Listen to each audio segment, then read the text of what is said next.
Rush hour is underway. 124 million Americans traveling the roads and millions of people learning of a new warning about their cars.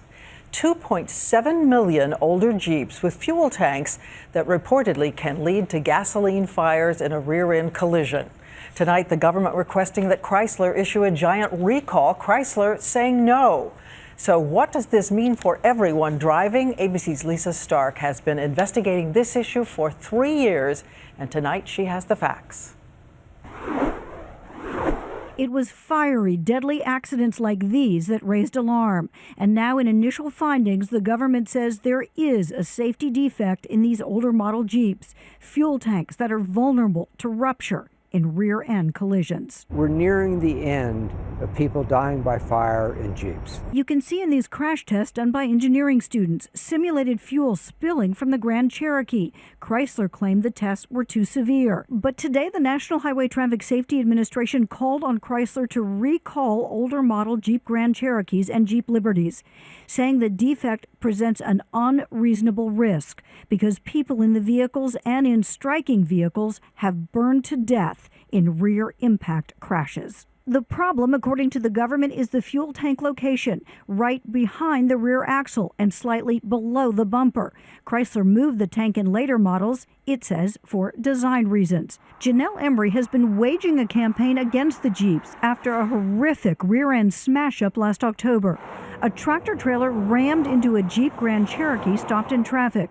The Jeep slammed into the car carrying Emery and her dad. I said, Dad, I'm okay, but those people...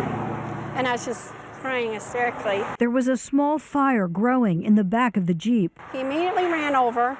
Doors were jammed. He busted the window out with his hands. Janelle's father pulled out an 18-year-old but could not rescue the boy's badly injured mother or friend. The fire spread too fast. Something has to be done. It can't be done soon enough. But Chrysler is refusing the recall, insisting the government's 3-year-long investigation is based on an incomplete analysis. The automaker says the vehicles are safe and are not defective. We believe that after Chrysler has a little time to think about this, see the public reaction, that they'll do the right thing and they'll recall the Jeeps. Janelle, who can still find remnants of that night on this Virginia highway. Seeing it here burned to ashes is really, it's just really moving and so sad. Vows to continue pushing for that recall.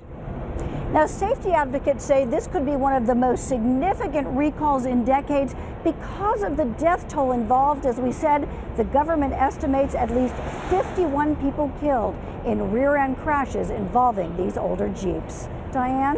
Lisa, and what if Chrysler continues to say no? Well, Chrysler does now have a chance to contest the government and to try to again make its case. But if the government stands firm, this could end up in court.